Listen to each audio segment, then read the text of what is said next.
Hello বন্ধুরা, তোমরা আগের ব্লগে দেখেছিলে যে আমার একটা কলেজ ফ্রেন্ডের বিয়ে, আর সেদিন কি কি রিচুয়ালস ছিল সেগুলো কিন্তু আগের পার্টেই তোমাদের দেখিয়ে দিয়েছি। এটা তারই নেক্সট পার্ট, তোমরা ভিডিওটা দেখতে থাকো। তো বিয়ের দিন তো আমরা এত ব্যস্ত ছিলাম যে আমরা খাওয়া দাওয়ার সেদিন ভিডিওই করতে পারিনি।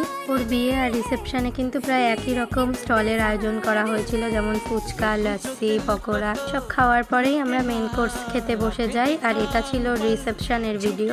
রিসেপশনে তোমরা দেখো কি কি মেনু হয়েছিল। ফার্স্টে দিয়ে দিয়েছিল চিকেন সাটেজ, যেটা খুবই সুন্দর খেতে ছিল। তারপর তো দিয়েছিল রাধাবল্লভী আর চানা মশলা, এটাও আমার দারুণ লাগে।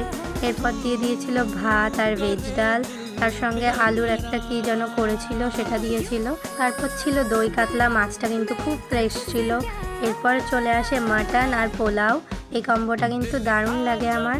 শেষ পাতে চাটনি, পাঁপড়, সন্দেশ ইত্যাদি, তার সাথে আইসক্রিম খেয়েছিলাম। এরপর সবাই বাড়ি ফেরার জন্য রওনা দিলাম।